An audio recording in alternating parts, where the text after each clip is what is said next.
Գյորջյան Կասկադ 60 ամիս փուլային վճարում բազմաթիվ առավելություններ։ Ես կարծում եմ, որ ստեղ նահանջի կամ առաջ գնալու խնդիր չկա, ստեղ անձի դիրքորոշումն է Հայաստանյան Սուրբ Առաքելական եկեղեցու նկատմամբ։ Մենք տեսնում ենք, որ նահանջի կամ առաջ խաղացման հարց չէ, այլ փորձում են խնդիր լուծել եկեղեցին ազգային հարցերով չզբաղվի, ինչի համար, որ 1700-ամյա կառույցը հենց ստեղծվել է ազգային հարցերով զբաղվելու համար, այսինքն քաղաքական իշխանության համար այս պարագայում գերնպատակ է, որպեսզի ազգային հարցերով զբաղվող որևէ կառույց չլինի, ու այդ պայմաններում տեղի ունենում են իրադարձությունները, ինչը որ տեղի է ունենում վերջի ժամանակներում։ Բայց ես նաև ուրիշ բանի վրա եմ ուզում ուշադրություն դարձնենք, երբ որ 7 վերք եկեղեցի գնացին, այսինքն հանրությունը, հոգևորականները ճիշտ ճանապարհը հավատավոր ժողովրդին տվել են, այսինքն իրենք գնում են սրբավայրերը պղծում են, դրանից հետո այդ պղծությունը մաքրելու ձև կա, ու այդ մաքրությունը տեղի ունենալու պարագայում հասկանում ենք 7 վերքը վերադառնում է դեպի իր հոգևոր ժողովուրդը, դառնում է սրբատեղի եւ որևէ խնդիր չկա, այսինքն ես այդ պայքարում որևէ խնդիր չեմ տեսնում։ Դիցուք վաղը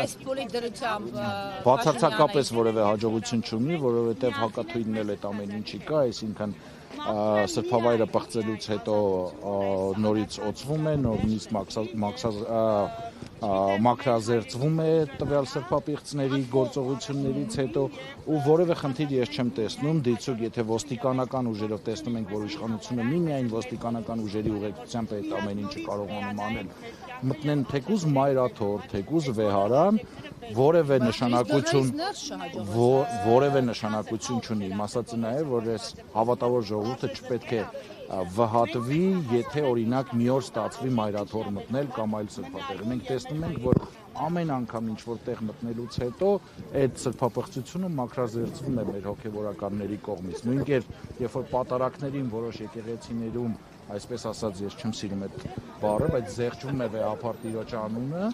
դրանից հետո, երբ որ Նիկոլ Փաշինյանը իր ոստիկանական զորքերով ներկա չի լինում, բոլոր քահանաները տալիս են պատարակի ժամանակ, այսինքն դա էլ ազնիվ չէ։ Տեսեք, ես դա ազնիվ չէ ընկրկել այսպես աշխարհիկ իշխանության։ Եկեք մի հատ ուրիշ տեսանկյունից նայենք, դա հաղթանակ է իշխանության համար, որ զեղչվում է, եթե դա շարունակական չի։ Հաղթանակ է, բայց ամեն դեպքում որ ինքը ԱԱԾ-ի միջոցով է, ցույցում է տալիս ԱԱԾ-ը։ Իսկ այս իշխանությունը որևէ հաջողության, որևէ պարագայում հասել է առանց դատաիրավական, ոստիկանական, ԱԱԾ-ական ուժերի կիրառմամբ։ Այս իշխանության մնալու առհևատչյան հենց այդ ոստիկանական, ԱԱԾ-ական ուժերն են։ Իրանք այդ ուժերը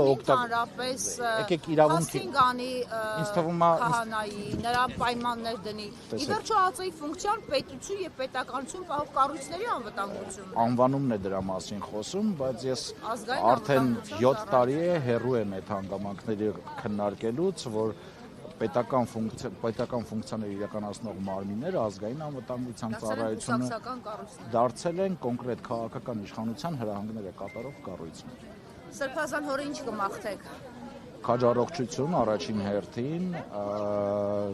ես կմաղթեմ նրան, որպեսզի ինքը վստահ լինի, որ ինքը ունի հավատավոր հոտ, որը որ ամեն ինչի պատրաստ է նման սրբազանների շնորհիվ միշտ կանգուն է մնալու, ու մի հատ էլ փոքր ուխտ ունեմ, իմ փոքրիկ երեխային ցանկանում եմ ազատություն վերադառնալուց հետո մկրտման արարողությունը կատարել։